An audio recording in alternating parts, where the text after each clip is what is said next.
Welcome back to another triathlon podcast brought to you by Mana Apparel. We are racking up the pro interviews this week. We're so fired up after Ironman Texas. We wanted to get the insight of what the pro athletes actually experience come race day as they kick off this Ironman Pro Series. But today we have got Andrew Horsfall-Turner on to come chat about his day, tell us a little bit about his season, and kind of dive into a little bit more of his experience in the sport so far. But let's start off by saying hi. Andrew, how are you doing this afternoon? Hi, yeah, really, really good to obviously meet you in Texas, and thanks for inviting me on. Now, we're happy to have you on and get a few more perspectives because Texas was a wicked race out there. Everyone seemed to have a lot of fun and a lot of suffering at the same time. Yes, yeah, no, it was one of those days that, especially in the pro field, it was a lot of people kind of highlighted it as like maybe that tier just below a world championship style field where there wasn't many people missing, and then we kind of had almost Kona-ish conditions, which, yeah, definitely felt like a big event for sure. Definitely a practice day for it. And as always, joined by Josh here. And let's jump into it and just get a little bit of insight. What got you started in triathlon? How'd you find this sport? So I've been a swimmer since I literally can remember. So I swam from the age of about six, all the way through university, college here in the UK, and then I kind of finished my swimming career, if you want to call it that, in 2015, and I went into swimming coaching. So I didn't leave sport at all, but I kind of kept myself fit, kept myself involved, and kind of always had that itch to do something else, but wasn't really sure what that something else was. Um, my dad did an iron distance race here in the UK called Outlaw back in 2017, and I went to watch that with my mum, and I thought it was the most ridiculous thing in the world. You know what? Because I think my dad went around 13 hours that day, and I had to spectate for 13 hours, and I was just thinking to myself like, what is what's he doing? It was his. I think he just turned 50 that year, so it was his midlife crisis. He was like, I'm going to do an iron distance Ironman race. But yeah, I think uh, I thought he was crazy, and I think that actually, unfortunately, set a little bit of a seed in my brain that actually this challenge could be something for me. And then it took me probably another 2 years after that to actually kind of do one myself. But I was very much after watching my dad do it. I stumbled upon Lionel Sanders' 2017 Kona after the fact, so like later in the year. I watched all those videos back. Um, and then that kind of really sparked my interest into 2018. And then I bit the bullet in 2019 and entered Ironman Wales as an age grouper. And then, yeah, it's kind of been a spiral since then. I've only been a pro now for this is my third full year. Um, so yeah, I'm still relatively fresh to the sport. I still feel like I'm learning stuff every year and every day almost. But yeah, it's been a super exciting journey. And what I thought was crazy back in 2017, I now have a incredible, massive passion for, and I can't imagine not doing it. So yeah, it's crazy how quickly things change. What was the scariest part as you got started in the sport after watching your dad spend 13 hours out there? Obviously, the swimming was not going to be a concern, right? And for a lot of us, that is the concern. So between the biking and running, what were you more concerned about, and what's been the bigger struggle? Um, I'd say that I took to.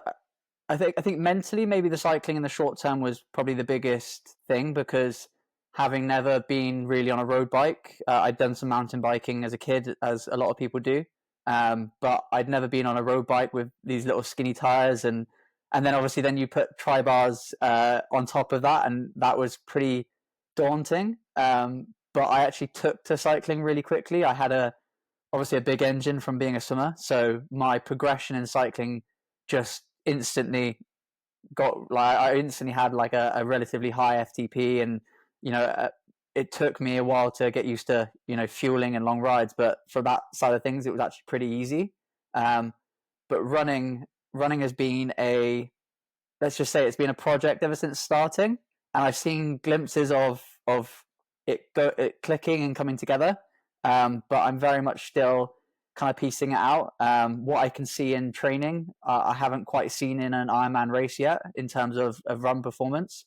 Um, And I keep reminding myself that like some of the guys I'm racing against have been doing triathlon like 20 years. So I'm trying to be patient and trying not to rush the process. But yeah, running's been difficult. Being a swimmer my whole life as well. Like I just haven't spent time on land, so every little run niggle you can ever think of or little injury you can think of, I probably had it. And navigating through them has been, yeah, it's been a journey. I feel like it's made me a better athlete because of it, because especially I do a bit of coaching now, and when an athlete says that they feel a niggle in a certain area, I kind of I'm not a physio by any means or a specialist in that area, but I kind of already instantly know what it might be, and I recommend going to see a professional and say, oh, I think it might be this. So yeah, I think it's made me a better athlete and definitely a better coach because of what I've learned along the way. Yeah, and that's something we see a lot in swimmers because you have so much aerobic capacity. You just don't have that resiliency to the pounding on the ground because you're always doing it suspended Oh, in yeah. water. You get a lot of swimmers kind of in trouble the first little while. I think one of my early coaches described it as basically putting a Ferrari engine in like a beat up old car. When it came to actually deciding to make that shift to being a professional athlete, was there a race that kind of got you fired up to do that, or was that the goal after you started to do your first few triathlons and Ironmans? Yeah, I think it was kind of instantly one of the things that kind of drew me to the sport. I saw Lionel Sanders racing Kona, getting passed by Patrick. And I think before that, I'd always thought the triathlon was like you had to be like a Alistair Brownlee, you know, super lean, super skinny, just look a certain way. And I think I'm slightly bigger built, slightly more muscular than maybe some other athletes. And watching, I guess, Lionel being a more muscular athlete, you know, leading the world championship for that long, um, knowing that I had a talent in sport from swimming, it kind of, I guess, again, set the seed that like maybe I could race professionally and maybe there could be like a career path throughout this. So I definitely, even before I did my first race as an age group, I definitely had a bit of I think maybe I could be professional.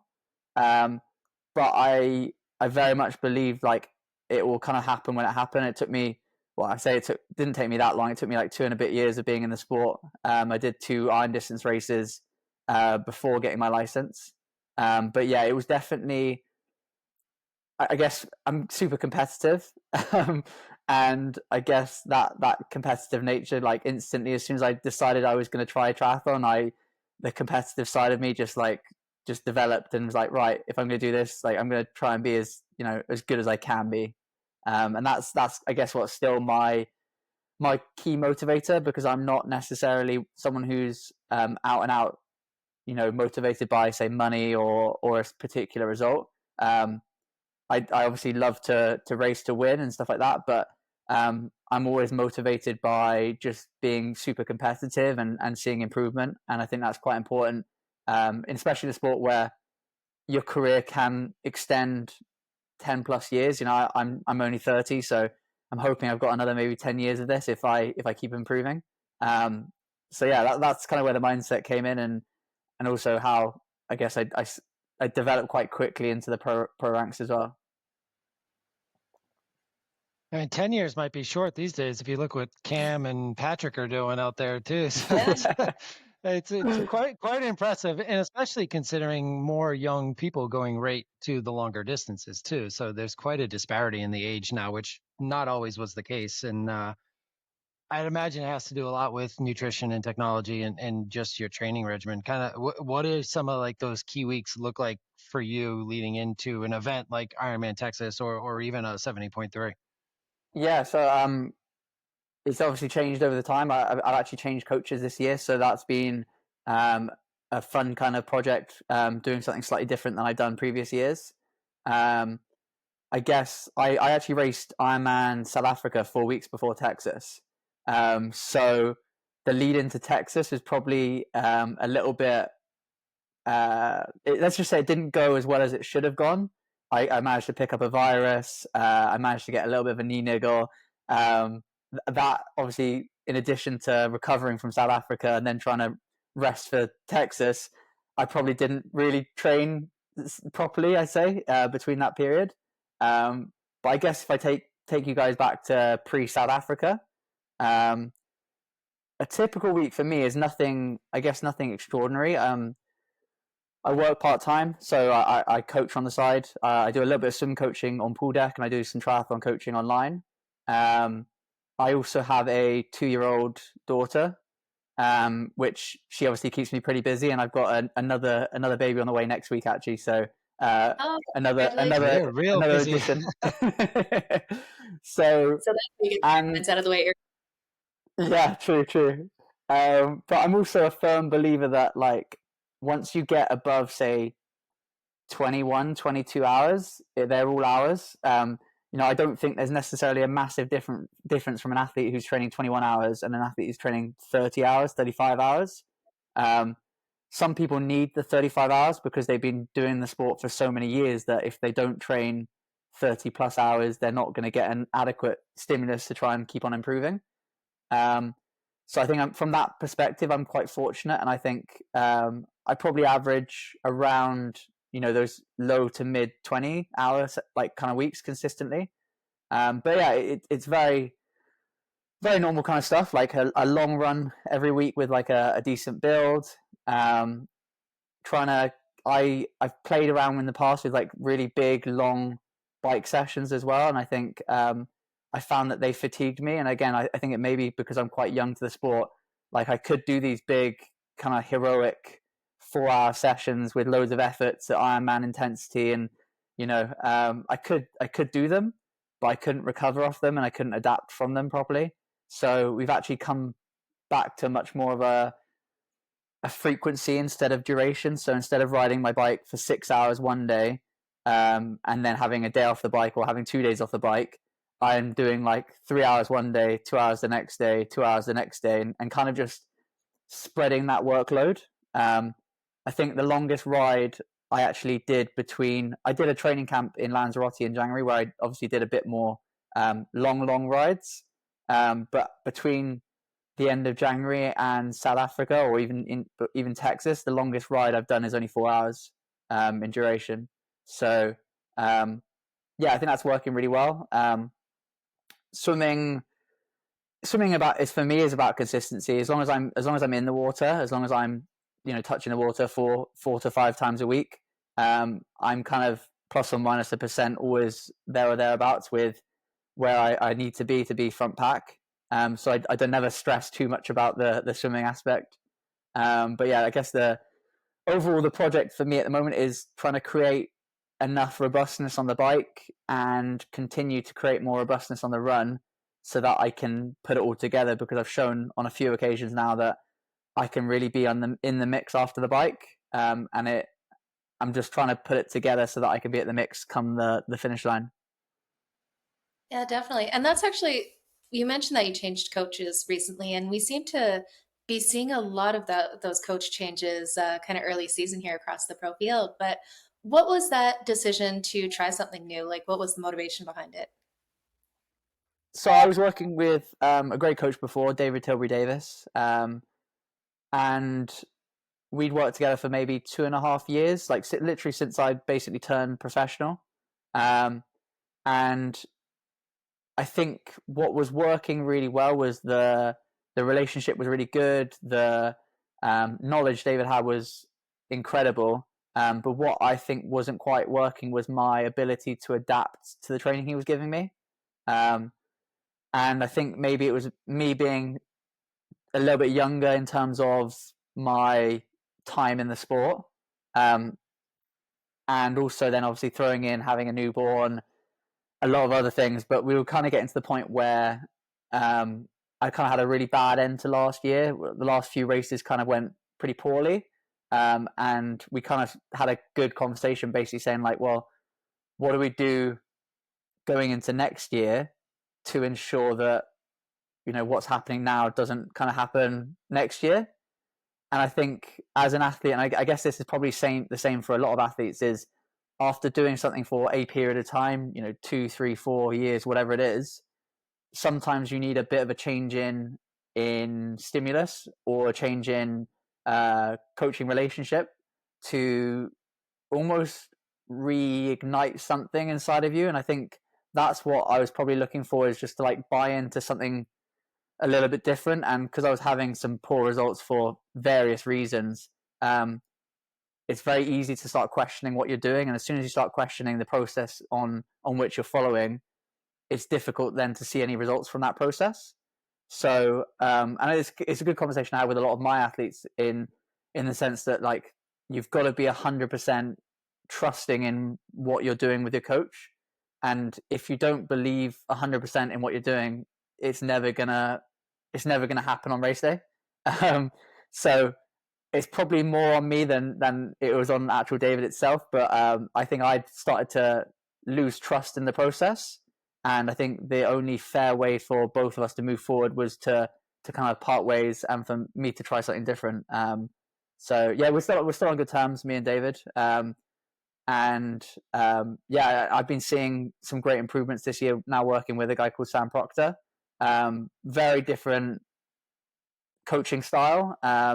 Very similar in age to me. He's also got a young family, so I think we connect on multiple levels. But yeah, it's so far so good. And as you said, I think everyone kind of has their own reason for trying something different, and I think it's very rare especially in triathlon, in pro sport, that you see a coach athlete relationship extend more than, say, 5 years. I'd say. I think that's just how things go. I think every kind of relationship runs its course. Jenna said it too. I mean, it seems like a lot of people just, for some reason, 2025 is the year to change coaches and change it up. But the results are still coming, and I think we all need to make changes at all aspects of life, right? At some point, you change things up just to remotivate yourself, and then go with your discipline and keep going. What was the difference, you think, in your race days between South Africa and Texas? Like, what went well I mean, obviously time wise, I mean, Texas was crazy fast. I mean, you Yeah, said everyone was flying at your long Texas. Yeah. ride was like 4 hours. Like, what's that? 180, 200K these days? Yeah, no. My race days in South Africa and Texas are actually very, very different. So in South Africa, there was a very small lead group. We kind of all got out the water, and um, we basically, the three of us at the front, basically ended up just solo riding. So we didn't actually ride together at all. Um, I had Magnus Ditlev come past me, but obviously after a very short amount of time realized how hard he was cycling, so didn't try and follow him. So I basically rode the whole of South Africa solo. And then you flip that then to Texas, come out in a massive group. We basically rode as a group of 15, I think, for the first, say, 120K, before everything started to kind of balloon out a little bit. So very different dynamics. I actually rode more power in South Africa than I did in Texas. But, Texas, I rode 359, whereas in South Africa, we were I was 424, I think. So, almost half an hour more on the bike. That's crazy. Yeah, it seemed like just insane conditions in Texas, and everyone went under 4 hours, it feels like. Yeah, I think it was 13. I don't, it might have been 14, but 13 people who finished rode under 4 hours. And I think from my I know that there's been a couple of courses in the past, such as Barcelona last year and Hamburg. But from my experience, from knowing those races, I believe those two races were pretty short in distance, like 175 in terms of distance. Whereas Texas is a legit 180. I can show you the Garmin files. So I think legitimately it's some of the fastest riding we've ever seen in an Ironman, and obviously Cam breaking the actual Ironman record was a testament to that as well. Definitely. Now, when you came out of the water in Texas, like you said, it was a bit of a different situation in South Africa. Were you surprised how many pros were all together, like coming out of the water and onto the bike? Yeah. So my ambition before the race was to try and not necessarily get away on my own, but try and get away with a small group. I thought there would be people like Willie Hirsch, Andreas Salzberg, Matthew Marcotte, and maybe a couple of others. I thought there'd be hopefully a little group of us. But the first kilometer was absolute chaos. I was getting, I thought I got away, and then all of a sudden, someone's jumping on my hip. And then next thing I know, I'm getting hit in the face, and I had my goggle punched off my face a couple of times. So Oh, it turned into more of like a wrestling match than it did actually a swim. Um, so I knew when I got into the canal and I was side by side with a swimmer, and I took a couple of looks and realized it was Christian. I knew as soon as I saw Christian that this group's going to be big, because Christian's a good swimmer, but he's normally only makes the front group if it's a big pack. Um, so yeah, my as soon as I knew that Christian was right next to me, my mind shifted from swimming completely. So I completely eased off, and my mindset then shifted to how can I be as quick as I can from the moment I leave the water to the moment I get on the bike, because I knew that if you weren't on the bike in the top, say 10 athletes, there's a good chance you could get dropped. So yeah, I put everything into that. I think I got onto the bike in fifth in the end. But yeah, it was interesting because even through the first 20K, I think our group of 22 out the water turned into like a group of 14. So yeah, tactically, I think I made a very good decision there. Yeah, and you brought up something that a lot of people have heard talk about with this race specifically. When you get that longer train coming out of the water, you need to almost make sure you're in that front 7 of 14, or that at least that front half, because if you're going to pass somebody, you're not going to be able to slide in or slot yourself in legally. And if you're in the back, and if the front goes off and surges, you're not going to be able to react to it either. So I'm sure when you got off and got up into that front 5, you felt like you could settle into the race without having that concern, right? Yeah, no, for sure. And I think you then have to just play the dynamics of, as you said there, everyone's trying to ride, say, 12 to 14 meters, and we've got Race Ranger to tell us exactly where that is. So the ability to slot in, it, it does come up every so often, and there is sometimes an opportunity to, say, leapfrog one athlete. Um, but you don't necessarily want to put yourself in that position if you are, even if you're in fifth or sixth, because trying to pass five guys it's a big effort, and it's efforts that you don't want to make in a race. But yeah, I think positioning was one thing. I think for me as well, like trying to ride the course as best as I could.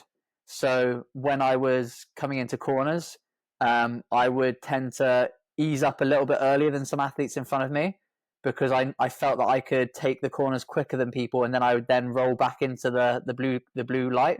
Um, Whereas if you go in close to them and then you take the corner quickly, you're then actually slamming your brakes because you don't want to go into the drafting zone, and then you then have to sprint at say 800 watts to try and keep up, because all of a sudden the whole train just starts to go again.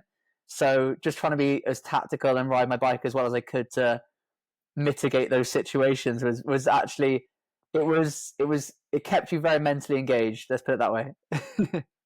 yeah. And we've heard from some other athletes now that they do have Race Ranger and everyone is trying to stay right within that 12 to 14. It's gotten a lot more surgy, I guess, in the pack than they would typically do during an Ironman race. Have you done anything in your training to kind of address some of those smaller surges on those long rides, or have you changed it Yeah, at so all? I think I guess the program I follow at the moment, it leaves a little bit of, we're not doing necessarily like VO2 max focused work right now, but it leaves a little bit of intensity on the bike always, even if we're focusing on more like steady state work. And I think that's for the reason of the ability to go there. Um, I think I'm quite fortunate as well. Is like from being a swimmer, is my kind of anaerobic ability is pretty good. Um, so I don't kind of struggle with those like short bursts. Like I'm not saying I'm a sprinter by any means. I'm definitely an endurance athlete, but I think I still have a better top end than a few people. Yeah. So my ability to push up to, if I needed to, 8, 9, 1,000 watts for short periods of time, it is there. Um, but as you said there, I think it's just sprinkling it into the sessions, and also just understanding that the difference between, I came from an age group race, when I started triathlon, and that was very much just ride what's comfortable, ride what you want to do, and just, you don't really focus on anyone else except for yourself. Whereas like now it's very much, you've got to be super flexible, and you've got to be super, I guess it's willing to do what you need to do, to stay in those groups. And I kind of spoke to a few people afterwards, and it's funny because we have all these like metrics. We have power meters, we have heart rate, we have speed, and all this sort of other stuff. But when you're riding in a group and the group starts to surge, there's only one thing you care about, and that's staying with the person in front. So I can honestly say I didn't look at my power meter or my heart rate or anything once when I was in those situations. It was only when everything settled down that I would keep an eye on those metrics. But that just shows how dynamic racing is now. You basically got to race it like a short course race. You've got to close gaps. You've got to try and hang on. There'll be sections where it eases up completely, and you're spinning your legs, thinking like we're meant to be in a race here. But you almost embrace those moments because 10 seconds later you're 400 watts trying to hang on to the back of the train. So What was the mindset when you got off the bike and had that run course to tackle and the marathon and obviously Pro Series points to chase down and knowing Christian was probably having a day? yeah, honestly, I was very anxious getting off the bike. I picked up a run niggle literally the day before I flew out to America. So like the Saturday, so basically 7 days out from the race. So in race week, I ran once on the Wednesday, and I did a 20-minute jog, and my knee was pretty painful. So I was pretty anxious getting off the bike because I guess there's that small percentage chance that your body shuts you down completely and you can't even run. But fortunately, I actually I started to run, and it was uncomfortable, but it was manageable in terms of pain. But for me, I wasn't necessarily focused on the top 5 of the race. Like I kind of knew that based on the strength of the field, based on like my previous results, that if I'm trying to race for the top 5, I'm probably gonna cook myself by 5K. So I was very much looking to try and have the best marathon I could, and it just didn't come to fruition on the day. I think a number of things, being sick in the build up, not really training since South Africa properly, and then throw in the heat and humidity of the day, and being a British athlete and coming out of the British winter. I think it was a whole host of excuses that I can keep throwing out. But yeah, I can honestly say that I gave my best effort I could on the day, and I did everything throughout the whole marathon to the best of my abilities to get to the finish line as best I could. And I'd say I'm disappointed with the overall outcome of it, but I guess that's sport sometimes, and there's so many positives to take from the rest of the race that I'm not dwelling too much on the actual outcome of the run, but more on like my mental resilience from the race. Things that did go right and things that I know that come next race, which is probably going to be Lake Placid, what I can do better. And I guess that just changes the mindset into like a more of a optimistic and also motivated kind of mindset, where I'm kind of even a few days, like we're 5 days post race now, and I'm very motivated to get back to work and kind of hopefully have that run that I know I've got in my body come race day in Placid. That's awesome. Now, you mentioned Placid, you've done a couple Ironmans here. Are you chasing down those Pro Series points and going after that as your focus this year? Yeah, no, I definitely, last year I kind of let it go relatively early. I got sick at Texas, and then I was like, well, you need solid races to make the Pro Series work. So yeah, I'm 100% working for the Pro Series. I'm pretty confident that if I can have a solid day in Placid, and then I'm also racing 70.3 Swansea and the 70.3 World Championships.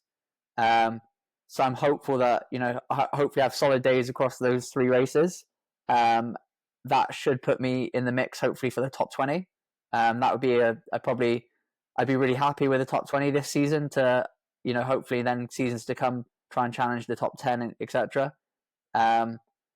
But yeah, I'm going to see how Placid goes. There's an outside chance that I grab an East slot, and then that adds another Ironman into the mix. But yeah, I'm definitely chasing those Pro Series points, and it definitely makes the racing. I've never.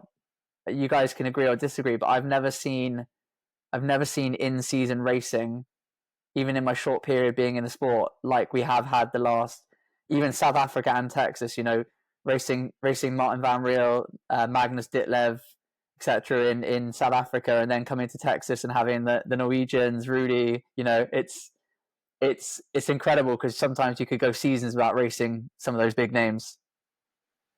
Yeah, you've had you got to go to Peru and race with Justin Reale if you want to get away from all the big.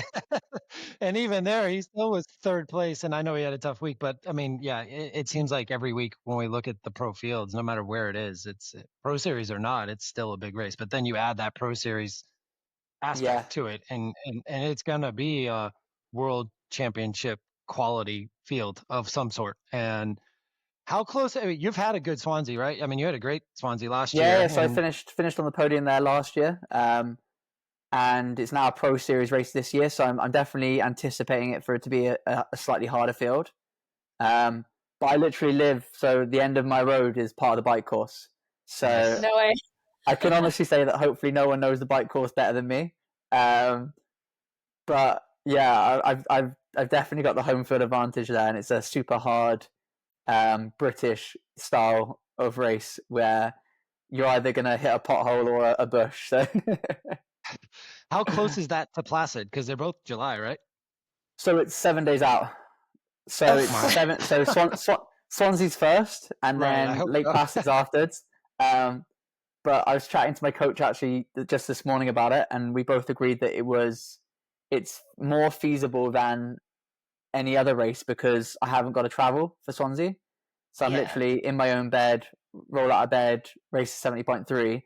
And then because of where Lake Placid is compared to the UK, it doesn't require like a big time shift. So I can get away with flying Tuesday or Wednesday.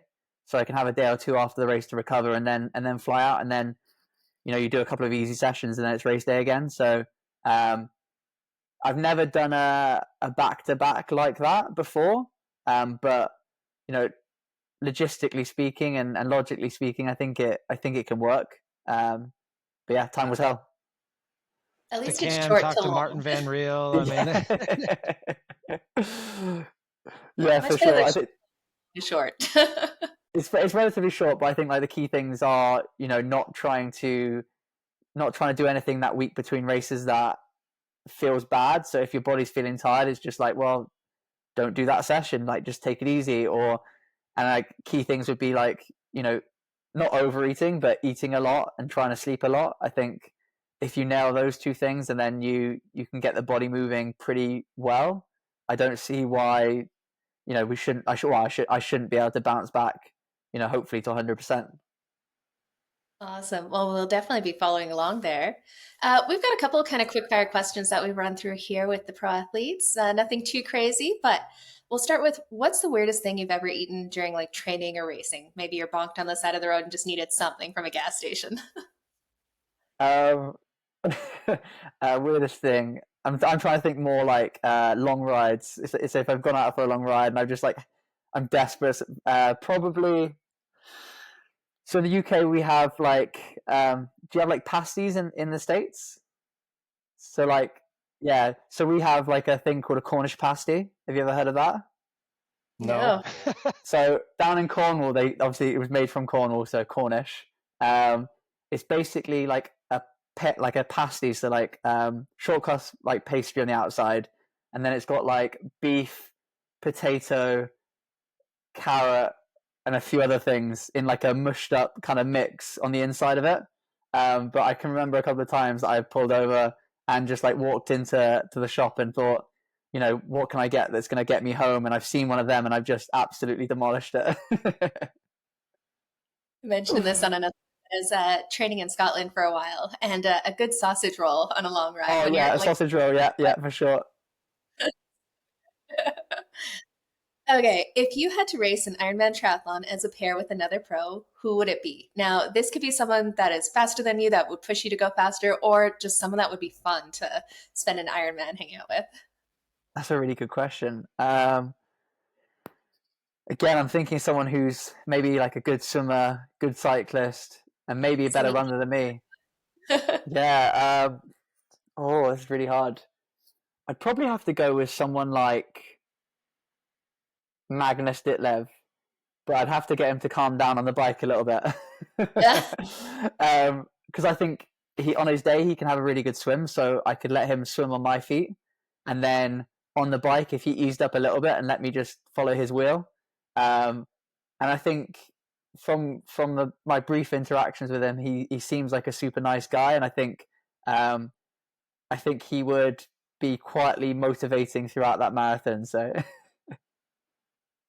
Yeah, he's been a yeah, popular pick on and especially it would be so much fun to actually see some more racing like that sub 7, sub 8 where you can pair up with someone and do a draft fest yes, yeah. as you No, can go. I love the idea of it. I think, and it speaks to the kind of like, I guess, nerdy side of me, which loves like aerodynamics on the bike and saving watts and all this sort of thing, and trying to ride in groups sounds, yeah, it just, yeah, it speaks to me definitely.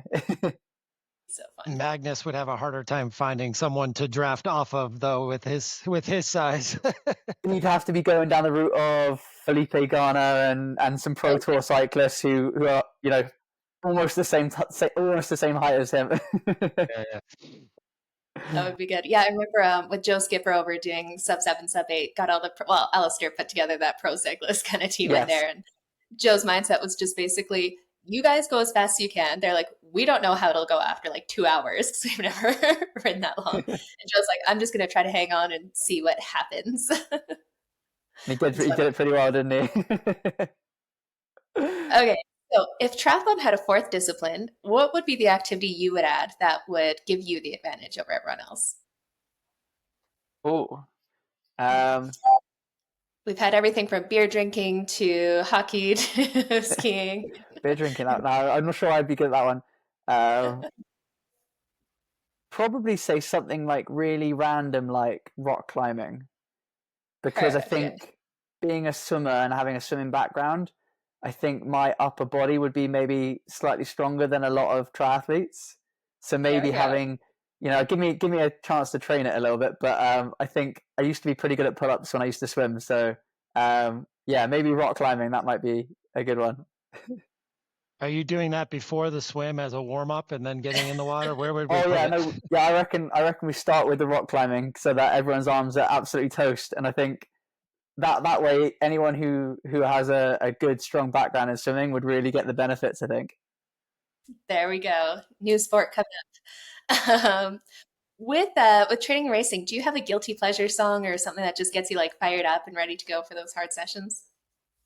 Uh yes, I've got I guess not necessarily one song, but I've got like I call it, like, I think it's labeled Session on my Apple Music, and it's like maybe like only 5 songs long, but I know that if I put that playlist on and I've got like hard efforts on the bike or something like that, I know that I can just push that extra percent or two. Um, so I think it's got like Kanye West Power on it, and one of the Paramore songs. I think I can't remember the name of that song. But yeah, it's a mixture of a couple of like rap songs and a couple of rock songs, and I put that playlist on, and yeah, you basically just gain 20 watts easy. Perfect. And then the last question here, what's a piece of advice you've gotten over the years that really kind of resonated with you? Good question again. Probably probably about the journey of sport, not necessarily the destination. I think um, the the daily grind, as people call it, I kind of enjoy, and I kind of thrive in that process. I love training, and I love the opportunity to push myself. So um, I kind of I'd probably say the process is the bit that everyone loves. Everyone loves to win races, don't get me wrong, but you also see a lot of athletes who have a little bit of success and then also have a lot of down periods after that, because I think once you get to the finish line, you know, you that's kind of like what now mentality. Whereas I think a lot of people who strive throughout their whole career, and I definitely think of myself as a bit of an underdog and a workhorse, where I am keep chipping away, and I know that I've got big, you know, big potential and results hopefully down the line, and I've had, you know, some good results along the way as well. But I think, yeah, definitely the biggest lesson is just like really enjoy the journey and the process. I love that. One question we got from the audience that keeps coming up for our other guests, and I might as well ask it to you as well, and it seems like it's one of the bigger questions these days, is how are you fueling your bike during an Ironman these days? Like, what are the carbs per hours? How's that look in your world? Yeah, it's 210 grams of carbs an hour, just 10 more than Cam. I'm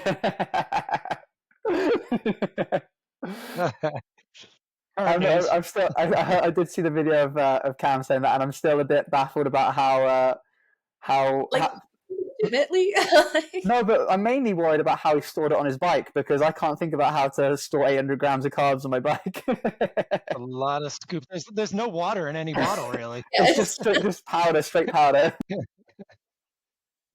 So no, in Texas I did about somewhere between 125 to 130. I say about because I had some residue left in my bottles, and I'd be guessing around there.